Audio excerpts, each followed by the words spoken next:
హిందూ బంధువులారా అందరికీ జై శ్రీరామ్. నా పేరు Raju Kanigiri. Welcome to all facts of India. ఈరోజు 31 ఈరోజు రేపు అంటే ఈరోజు రాత్రి ఎంత ఫుల్ ధూమ్ ధామ్ నడవాలన్నమాట మన కథ. ఎట్లా అంటే చికెన్లు తెచ్చుకోవాలి, మటన్లు తెచ్చుకోవాలి, బోటీలు తెచ్చుకోవాలి, బీర్లు తెచ్చుకోవాలి, క్వార్టర్ సీసాలు తెచ్చుకోవాలి, మళ్ళా దోస్తులను పిలుచుకోవాలి, ఫుల్ తాగాలి, తినాలి అని అమ్మ ఫుల్ హంగామా చేయాలి.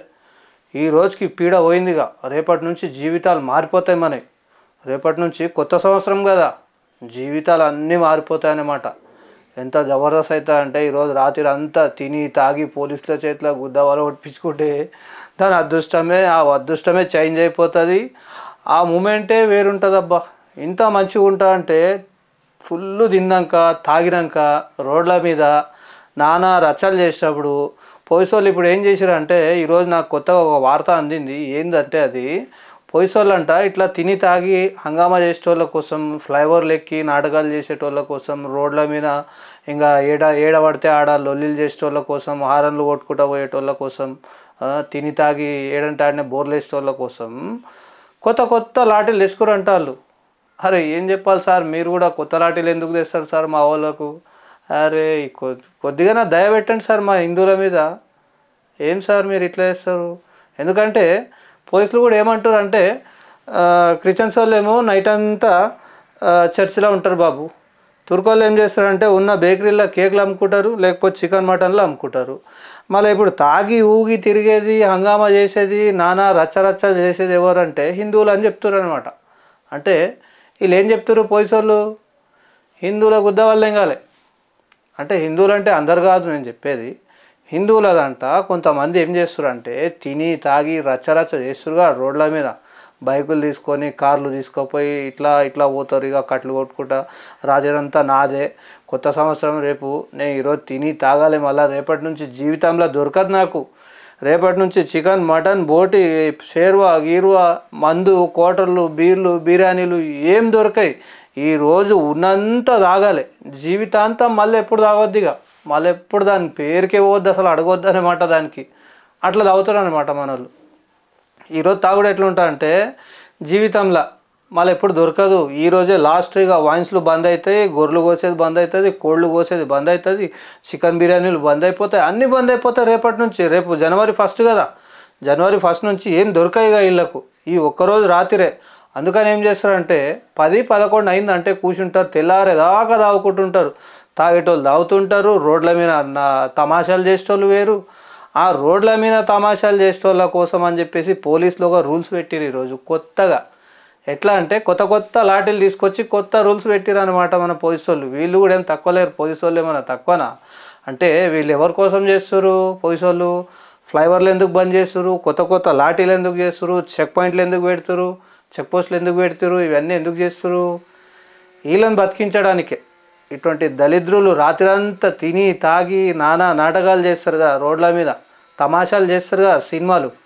ఆ సినిమాలు చేయకూడదు.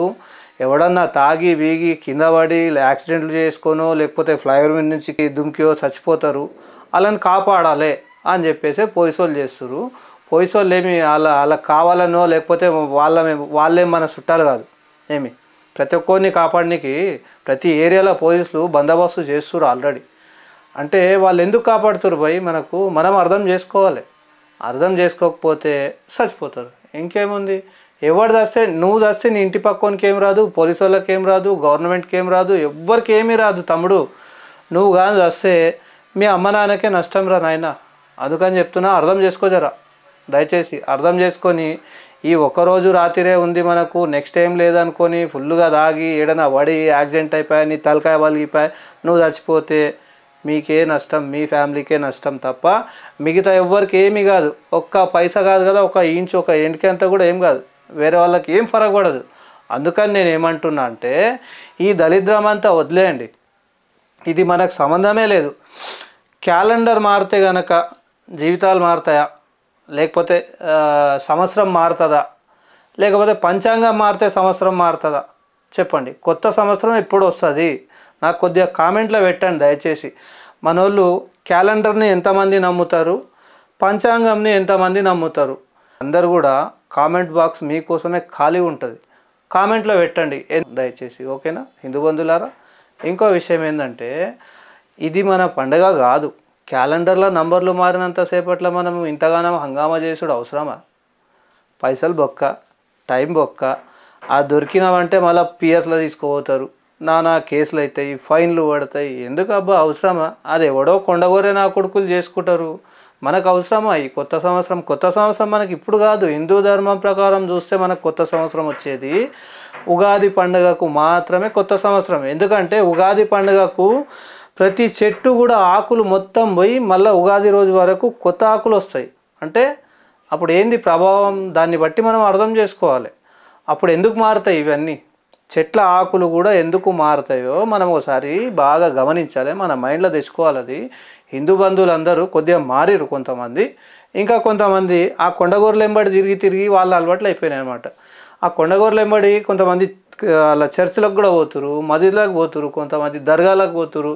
వీళ్ళందరినీ మీరు ఎవరెవరైతే దర్గాలకు పోతారో, కొండగోర్లు వెంబడి ఇంకో కొండగోర్లు వెంబడి చర్చిలకు పోతారో వాళ్ళందరికీ మన టెంపుల్కి తీసుకొచ్చి ఒక్కసారి బొట్టు పెట్టండి. మీరు మొగోళ్ళు అయితే, కటర్ హిందువులు అయితే మీరు దర్గాలకు పోయేటోళ్ళు, ఈ చర్చిలకు పోయేటోళ్ళు, మీరు ఎట్లయితే పోతారో వాళ్ళని కూడా చర్చిల నుంచి ఈ దర్గాల నుంచి తీసుకొచ్చి మన గుళ్ళ తీసుకొచ్చి కూర్చోబెట్టి ఒక్కసారి బొట్టు పెట్టండి మీరు మొగోళ్ళు అయితే. హిందూ బంధువులారా, అందుకని చెప్పి నేను ఏమంటున్నా అంటే దయచేసి ఈరోజు 31 డిసెంబర్ ఉందని చెప్పేసి అందరు రోడ్ల మీదకి వచ్చి ఓ అని చెప్పి మొత్తుకుంటే అవసరమే లే ఆ మొత్తుకునేది. ఎందుకంటే అది మనది కానే కాదు. మీరు ఒక్కసారి ఆలోచించండి, మీకే అర్థమవుతుంది ఎప్పుడు మారుతుంది ఇదంతా. మొత్తం చెట్లు కూడా కొత్తగా అవుతాయి. ఎప్పుడైతాయి? ఉగాది రోజు అవుతుంది. నేను కొద్దిగా మాస్గా చెప్తా, అందుకని చెప్పేసి ఎవరు ఏమనుకోకండి. అయితే మొన్న ఒక ఆయన ఏమన్నాడంటే, ఒక గురూజీ మన హిందువులకు చెప్పి నెత్తి కొట్టుకొని నెత్తి బలగొట్టి ముందర పెట్టినా కూడా గుమ్మడికాయ ఉందని చెప్తారు, కానీ అది నెత్తి అని ఎవరు అనరాయా బాబు అని చెప్తుండే ఆయన. నేనేమన్నా అంటే ఆయనకు, గురుగారు మీరు ఇట్లా ఈ ప్రతి మీటింగ్లో ఇండ్లా ఏదైనా పూజలు చేసేటప్పుడు కూడా హిందువులకు వచ్చిన వాళ్ళకు ఒక 5 నుంచి 10 నిమిషాలు కూర్చోబెట్టి మన సనాతన ధర్మం గురించి చెప్పండి. దర్గాలకు పోవాలనా పోరాదా, సాయిబాబాని మొక్కరాదా, ఇంకా ఈ క్రిస్టియన్స్ వెంబడి ఈ కొండగూరులు వెంబడి పోతారు మన వాళ్ళు కొంతమంది చర్చిలకు, పోవాలనా పోవద్దా, అసలు మనం ఏం చేయాలి, మన సనాతన ధర్మంలో మనం ఎట్లుండాలి, పిల్లల్ని మనం ఎట్లా పెంచాలి, ఇంకా ఎవరి దగ్గర మనం కొనాలి ఎవరి దగ్గర కొనొద్దు, ఆ కొండగూరల దగ్గర కొంటే మొత్తం ఉచ్చబోసి ఉమ్మిచ్చి లేకపోతే పాయిజన్ లెక్కిస్తురు, ఇవన్నీ చేస్తురు. ఇంకా ముస్లిం దవాఖానకు పోతే పిల్లలు కాకుండా ఇంజక్షన్లు ఇస్తురు. ఇంకా ముస్లింల హోటల్లో పోయి బిర్యానీ తినాలంటేనేమో అందులో పిల్లలు కాకుండా ట్యాబ్లెట్లు వేస్తురు, ట్యాబ్లెట్ల పౌడర్ వేస్తురు. ఆ కొన్ని ట్యాబ్లెట్లు కూడా వచ్చినాయి మొన్న ఒక న్యూస్లో, మీరు అందరు చూసిరో చూడలేదో నాకు తెలియదు. ఒక హోటల్లో అయితే ట్యాబ్లెట్ది కవర్ వచ్చింది, ఆయన నిలదీసి అడిగిండు ఇదేంది, ఏం ట్యాబ్లెట్లు వేస్తున్నారు మీరు, ఏంది ఏం కథ అంటే అక్కడ ఉన్న వాళ్ళు ఏం సమాధానం ఇస్తలేరు. ఏదో అది ఎట్లో పడి ఉంటుంది అది ఇది అని చెప్పేసి ఆయనకు ఆడికి అది క్లోజ్ చేసిరు. మరి దాని మీద కేసు అయిందా లేదా అది మనకు తెలియదు. కాబట్టి నేనేమంటున్నా అంటే, ఆ గురూజీకి ఏం చెప్పినా అంటే, ఇవన్నీ చెప్పండి దయచేసి గుడికి వచ్చే వాళ్ళకు. మీరు ఎక్కడన్నా ఏదైనా మీటింగ్లకు పూజలకు వెళ్తే ఎవరైనా కానీ, బ్రాహ్మణులైనా కానీ, మన గురువులు సాధువులు ఇంకెవరెవరైతే పెద్దోళ్ళు ఉన్నారో వీళ్ళందరూ ఏడవైనా కూడా మన ధర్మం గురించి ఒక 10 నిమిషాలు, 5 లేకపోతే 10 నిమిషాలు మాట్లాడండి. మాట్లాడితే ఏమవుతుందంటే, మన హిందువులు కూడా మీరు 10 సార్లు చెప్తే కనీసం ఒక్కసారన్నా అయినొచ్చు కదా. దయచేసి ఈ బ్రాహ్మణులకు గురువులకు ఇంకా ఎవరెవరైతే మెయిన్ ఉంటారో మన హిందూ ధర్మానికి సంబంధించిన వాళ్ళు వీళ్ళందరూ కూడా ఎక్కడ పోయినా కూడా కానీ మన హిందూ ధర్మం గురించి ఒక 5-10 నిమిషాలు చెప్పండి దయచేసి. మనం ఇట్లా ఉండాలని చెప్పేసి చెప్పండి అని చెప్పి నేనంటే, ఆయన ఏమన్నానంటే, చూడు బాబు, పుట్టంగానే ఆవు కళ్ళు తెరుస్తుంది, మేకలేమో 2 గంటల తర్వాత తెరుస్తుంది, పిల్లులేమో 6 రోజుల తర్వాత కళ్ళు తెరుస్తుంది, ఓకే, కుక్కలేమో 10 రోజుల తర్వాత కళ్ళు తెరుస్తుంది. హిందువులు ఎప్పటి కళ్ళు తెరవరు అని చెప్తున్నాను అనమాట. కుక్కల కన్నా హీనమా? అరే ఏంది ఇట్లెందుకు స్వామి, ఏంది ఏం కథ గురూజీ అంటే, అంతేనాయనా నేను ఎన్నో సంవత్సరాల నుంచి చూస్తున్నా, ఎంత అని చెప్పాలి నేను. ఇప్పుడు నేను ఏం చెప్తా అంటే, ఆ తుర్కోన్ హోటల్లో ఏదో గలీజ్గా ఉంటుందిరా బాబు తినొద్దు, ఆడపోతే మనకు పిల్లలు గారని చెప్పిన అనుకో, ఆడనే టేస్ట్ ఉంటుందా అయ్య గారు? మీకెందుకు, మేము ఆడనే తింటామని చెప్పి నాకే ఎదురు చెప్తారు. అందుకని నేను ఈ కళ్ళు తెరవని హిందువులకు చెప్పేది మానేసిన అంటుండ ఆయన. అంటే అట్లా కాదు అయ్యగారు, ఎంతైనా మనం అంతా ఒకటే. మీ పిల్లలు అనుకోండి, పోనీ ఒకటికి 10 సార్లు చెప్పండి, ఏమవుతుంది? ఒకటికి 10 సార్లు చెప్పి వాళ్ళ కళ్ళు తెరిపియాలి. వాళ్ళు వినరు అంటే ఎట్లా అని చెప్పి నేను అన్నా. ఇక ఆయన ఏమన్నా అంటే చూస్తా బాబు, చేస్తా, అది ఇది అన్నాడు, చెప్పిండు అనమాట. ఇక ఆయన ప్రయత్నం ఆయన చేస్తూనే ఉంటాడంట ఆల్రెడీ. ఇక అందుకని చెప్పి నేను కూడా ఏమంటున్నా అంటే, ఇప్పుడు కొంతమంది చెప్తారు మన హిందువుల మీద, ఏం చెప్తారంటే, అరే క్రిస్టియన్స్ వాళ్ళు ఏమో 31st రోజు మొత్తం క్రిస్టియన్స్ వాళ్ళు అంతా చర్చిలో ఉంటారు రాత్రి అంతా, ముస్లింలేమో మొత్తం వాళ్ళ చికెన్ మటన్లు బిర్యానీలు ఇంకా వాళ్ళ బేకరీ ఓపెన్ చేసుకొని దందా వేసుకుంటారు, వాళ్ళు సంపాదించుకుంటారు.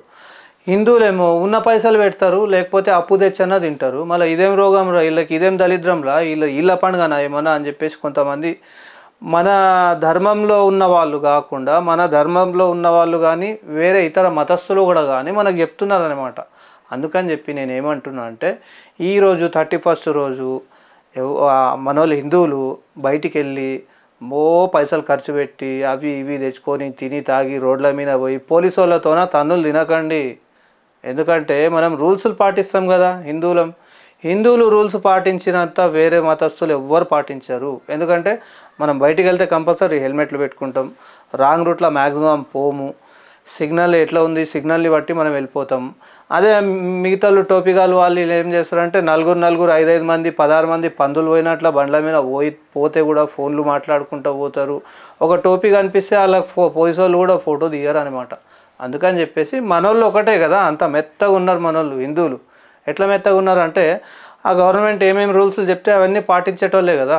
పాటించడానికి వీళ్ళు ఏం చేస్తారని ఏం బీకలేకపోతురు, ఏం బీకుతురు. నేను బొచ్చెడు ఫోటోలు తీసిన, నేను కూడా బొచ్చెడు ఫోటోలు చూసిన. ఈరోజు కూడా ఆరంగడ్ చౌరస్తా కాడ ఒక పోలీస్ ఆయనకు అడిగాను నేను, ఆయన అదే చెప్తుండు, ఎన్ని ఫోటోలని పంపించాలి, నేను కూడా తీసి నా ఫోనే ఖరాబ్ అయిపోతుంది, నా కెమెరానే ఖరాబ్ అయిపోతుంది. నేను కంట్రోల్ రూమ్కు అక్కడ వాళ్ళకి పంపిస్తే వాళ్ళు ఎంతమందికి వేస్తురా ఎంతమందికి వేయట్లేదో మనకు తెలియదు. అది వాళ్ళు ఒక్కడికి కూడా వేస్తలేరని నాకు తెలుస్తుంది ఆల్రెడీ. ఒక 100 ఫోటోలు పంపిస్తే ఒక్కరికో ఇద్దరికో ఛాలెంజ్లు పడుతున్నాయంట. అది కూడా ఎవరికి పడుతున్నాయంటే హిందువులకు పడుతున్నాయి, మిగతా ముస్లింలకు పడతలేవు. ఎందుకు పడతలేవు? టోపీ కనిపించిందంటే ఆడ టోపీడు ఒకడు ఉంటాడు, వానికి ఫోన్ చేసుకుంటాడు. ఈ చిన్న టోపీడు పెద్ద టోపీకి ఫోన్ చేసి భయ్యా हमारा ऐसा ఛాలెంజ్ डाल रहे भैया అంటే ఆడేం చేస్తాడు, కోనే రే కైకు దాల్రా నికాలో పైలే డిలీట్ కర్ దో బేటా हमारा बच्चा है वो అంటాడు.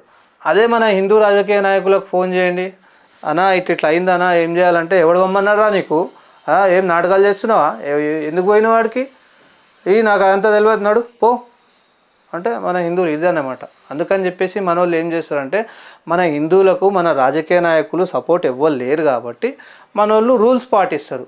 అదే టోపీగాళ్ళు ఏం చేస్తారు, నేను ఇంతకుముందు చెప్పినా కదా, పెద్ద టోపీడు చిన్న టోపీకి సాయం చేస్తాడు, ఆడు దొంగతనం చేసినా వానికి హెల్ప్ చేస్తాడు, ఇంకే మానభంగాలు మర్డర్లు చేసినా హెల్ప్ చేస్తారు. అదే మనోళ్ళు ఎప్పుడో ఒక చిన్న సాయం చేయనికి అని చెప్పి ఫోన్ చేస్తే ఫోన్ రెస్పాన్స్ ఉండదు, ఫోన్ లేపరు మన రాజకీయ నాయకులు హిందువులు. ఇంకెందుకో మళ్ళా ఓట్లు అయితే హిందువులే కావాలి, గెలిచేది కూడా హిందువుల ఓట్లతోనే మన రాజకీయ నాయకులు, హిందూ నాయకుడు కానీ ఆ ముస్లిం నాయకులు కూడా కానీ మన హిందువుల ఓట్లు లేకపోతే వీళ్ళంతా గెలవరు. కాబట్టి మనం ఏం చేయాలంటే మన రూల్స్ మనం పాటించుకుంటా మన హిందూ ధర్మానికి ఎవరైతే సపోర్ట్ చేస్తారో వాళ్ళకే మనం సపోర్ట్ చేయాలి. ఈ పార్టీ ఆ పార్టీ అని కాదు, ఏ పార్టీ కూడా సంబంధం లేదు మనకు, మన ధర్మమే మనకు ఇంపార్టెంట్. ఇదొక్కటి మనం ఆలోచించాలి. అందుకని చెప్పేసి నేను ఇవన్నీ చెప్తున్నా. ఒకవేళ నేను చెప్పిన దాంట్లో ఏమైనా తప్పు ఉంటే మీరు నాకు కామెంట్లో పెట్టండి, పర్లేదు, నేను చూసుకుంటా. ఓకేనా హిందూ బంధువులారా? ఇంకో విషయం ఏంటంటే, ఈరోజు కొత్త రూల్స్లు వస్తున్నాయి. ఎందుకంటే ఆ గీత దాటితే 500 ఫైను, రాంగ్ రూట్లో పోతే 2000 ఫైను, హెల్మెట్ లేకపోతే 5000 ఫైను, లైసెన్స్ లేకపోతే 5-6 ఫైను, ఇవన్నీ ఉన్నాయంట. దయచేసి అందరు కూడా రూల్స్ కూడా పాటించండి. ఎందుకంటే ఇప్పుడు హెల్మెట్ పెట్టుకోమని పోలీసు వాళ్ళు చెప్పేది ఏమవసరం, వాళ్ళకి ఏమవసరం అండి చెప్పండి ఒకసారి. వాళ్ళు చెప్పే అవసరమా? వాళ్ళు ఏమైనా మన అయ్య చుట్టాలా, మన అమ్మ చుట్టాలా? కాదు కదా. ఎందుకు చెప్తారు? హెల్మెట్ లేకపోతే నువ్వు ఏడైనా పోయేటప్పుడు వెనక నుంచో ముందల నుంచో ఏదో ఒకటి కంట్రోల్ తప్పి నిన్ను గుద్దుతే కూడా, లేకపోతే నువ్వే గనక నీ బ్రేక్లు గీక్లు ఏదో కంట్రోల్ తప్పి నువ్వు ఎవరికైనా పోయి గుద్దుతే నెత్తికి సేఫ్ ఉంటుంది. హెల్మెట్ ఉంటే నెత్తికి దెబ్బ తగలదు. ఆ దెబ్బ నెత్తికి తగలకపోతే కాలు ఇరిగినా చెయ్యి ఇరిగినా నువ్వు ఎట్లనో బతుకుతావు.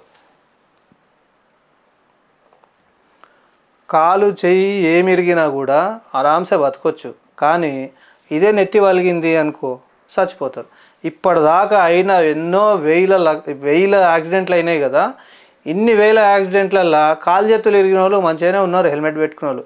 హెల్మెట్ పెట్టుకోకుండా పోయిన వాళ్ళు, యాక్సిడెంట్లు అయిన వాళ్ళు నెత్తిలు వలిగి చచ్చిపోయారు అంతే. మహా అంటే బతుకుతే ఒక 5-6 రోజులు ఏమో కోమాలో ఉంటారు. అది ఎప్పుడో పలిగినప్పుడే లోపల గాలిపోతుంది, ఖతమైపోతారు. అందుకని చెప్పేసి ఈ పోలీసులు కూడా ఏం చెప్తారంటే ఫైన్లు ఇవన్నీ వేయడానికి కారణం ఏంటంటే, ఒకవేళ ఇంకో 2-3 వేలు ఫైన్ వేస్తే వీడు 500-600 ఒక 1000 రూపాయలు పెట్టి హెల్మెట్ అన్నా తెచ్చుకుంటాడు కదా అని చెప్పేసి వీళ్ళంతా చేసేది మన జాగ్రత్త కోసం పోలీసు వాళ్ళు చేసేది. మనం ఏం చేస్తాం, మన వాళ్ళు కొంతమంది ఏం చేస్తారంటే పోలీసు వాళ్ళు ఆడ కనిపిస్తుంటే ఇక్కడ హెల్మెట్ పెట్టుకొని మళ్ళీ అది ఇంత కొద్దిగా ముందుకోగానే మళ్ళీ తీసి పక్కకు బండికి పెట్టేస్తారు. అంటే ఎవరి కోసం ఇదంతా? మీరు మంచిగా ఉంటేనే కదా. ఇప్పుడు మీరు బయటికి వెళ్తారు, మీ ఇంట్లో ఫ్యామిలీ ఎంతమంది ఎదురు చూస్తుంటారు మీరు వస్తారని చెప్పేసి. అదే మీరు బయట పోయి పుట్టుకున్న ఏడనో చచ్చిపోతారు, తలకాయ వాళ్ళకి ఏమైనా అయ్యి చచ్చిపోతారు అనుకో, మీ ఫ్యామిలీకి కదా నష్టం. అందుకని చెప్పేసి పోలీసు వాళ్ళు ఇవన్నీ రూల్స్లు పెడుతురు కాబట్టి మన అందరూ కూడా పాటించాలి. ఇంకోటి ఏంటంటే పోలీసు వాళ్ళు కూడా కొన్ని రూల్స్లు పాటించాలి. పోలీసు వాళ్ళకి నేను చెప్పేంత పెద్దని కాదు, కానీ నేను కూడా ఒక చూస్తున్నా కాబట్టి చెప్తున్నా పోలీసు వాళ్ళకు కూడా. సార్ దయచేసి మీరు కూడా ఒక రూల్స్ పాటించండి సార్. ఏం రూల్స్ అదే అంటే, టోపీవాడు కనిపిస్తే కూడా ఫోటో తీయండి సార్. ఓన్లీ హిందువులకే కాదు. ఎందుకంటే మీరు ఏం చేస్తున్నారంటే మ్యాక్సిమం టార్గెట్ హిందువులకు పెడుతున్నారు, మీరు ముస్లింలకు వదిలేస్తారు. ఆ టోపీ కనిపించిందా, హెల్మెట్ లేకుంటుంది, టోపీ ఒకటి ఉంటుంది, కానీ వాడిని పట్టించుకోరు మీరు. మీ ముందర నుంచి అదే హిందూ పోయిందనుకో ఆ నెంబడే ఫోటో తీస్తారు. నేను కావాలని ట్రాఫిక్ పోలీసుల దగ్గర ఆగి కొద్దిసేపు ఏడన్నా బండి ఆపి నేను గమనిస్తుంటానమాట. వీళ్ళు ఇప్పుడు ఫోటో తీస్తురు కదా, ఎవరెవరికి తీస్తురు, ఓన్లీ హిందువులకే తీస్తురా లేకపోతే ముస్లింలకు కూడా తీస్తురా అని చెప్పేసి. కొంతమంది ఏమో ట్రాఫిక్ పోలీసు వాళ్ళు అందరికీ తీస్తారు, ఆయనకు ఎవరు సంబంధం లేదు, ట్రాఫిక్ని చూస్తాడు ఆయన. ట్రాఫిక్ అంటే అందులో అందరు వస్తారు, బయటికి వెళ్ళినోడు ప్రతి ఒక్కడు బండి మీద ఉన్నోడు ట్రాఫిక్, అందరినీ తీస్తారు. కొంతమంది ఏం చేస్తారంటే ఈ మతపిచ్చి ఉన్నోళ్ళు, మతపిచ్చిగాళ్ళు ఉంటారు కదా కొంతమంది, వాళ్ళ టోపీగాళ్ళ చుట్టాలు, ఈ పోలీసులు ఏం చేస్తారంటే ఆ లోడు కనిపిస్తే టోపీ కానీ కనిపిస్తే వదిలేస్తారు. అదే మనోడు కనిపిస్తే పటామని ఫోటో తీసేస్తాడు, పంపించేస్తాడు, దానికి ఛాలెంజ్ చేపిస్తాడు. మళ్ళీ ఈ టోపీగాళ్ళు వీళ్ళైతే ముగ్గురు పోతారు, ఫోన్లు మాట్లాడుకుంటూ పోతారు. మళ్ళీ ఇంకోటి నంబర్లు గీక్కొని ఉంటారు వాళ్ళు. ఆ నంబర్లు గీక్కుంటే ఏం అర్థం చేసుకోవాలి దాన్ని బట్టి? ఈ నంబర్లు గీక్కున్న వాళ్ళంతా ఎప్పుడెప్పుడు ఏడేడ దొంగతనాలకు పోతారో, ఏడేడ మానభంగాలకు మడ్డలు చేయనికి పోతారో, మళ్ళీ వీళ్ళనైతే కుల్లా వదిలేస్తారు. నేను బొచ్చాడు ఫోటోలు తీసి చూపిస్తాను మీకు కావాలంటే, పోలీసు వాళ్ళకు కూడా కావాలంటే పంపించమంటే నేను పంపిస్తాను. బొచ్చాడు ఫోటోలు వీడియోలు ఉన్నాయి నా దగ్గర. వీళ్ళవి నంబర్లు గీక్కున్న వాళ్ళవి ఉన్నాయి, టోపీలు పెట్టుకొని ముగ్గురు నలుగురు పోయేది, ఫోన్లు మాట్లాడుకుంటూ పోయేది, ఇంకా రాంగ్ రూట్లో పోయేది కూడా ఉన్నాయన్నమాట. అందుకని చెప్తున్నా, పోలీసులకు కూడా దయచేసి దండం పెట్టి మరి చెప్తున్నా, మీరు పాటిస్తే అందరికి ఒకటే రూల్స్ పెట్టండి, లేదు అంటే రూల్స్లు అన్నీ తీసేసేయండి, ఎవడు ఎట్లన్నా చావండి. ఏమంటారు? నేను చెప్పిన దాంట్లో ఏమైనా తప్పు ఉంటే నాకు కామెంట్లో పెట్టండి. హిందూ బంధువులారా దయచేసి అందరికి ఒకటే విజ్ఞప్తి చేస్తున్నాను నేను. ఈరోజు న్యూ ఇయర్ ఆ ఇయర్ అని చెప్పేసి మనం కూడా కొండగోర్లలాగా మారకండి. మనం హిందువులం, మన సనాతన ధర్మం చాలా గొప్పది. మిగతా అన్ని మతాలు, మనదొక్కటే ధర్మం, ఇది గుర్తుపెట్టుకోండి. మన ధర్మంలో ఎప్పుడుంది కొత్త సంవత్సరం? ఉగాదికి ఉంది. కాబట్టి మనకు జనవరి 1 వద్దు, ఉగాది ముద్దు, ఇది ఒక్కటి గుర్తుపెట్టుకోండి. నేను ఇట్లా చెప్పినా ఎవరికైనా కోపం వస్తే కామెంట్లో తిట్టండి నన్ను, పర్లేదు. ఏమంటారు? జై శ్రీరామ్.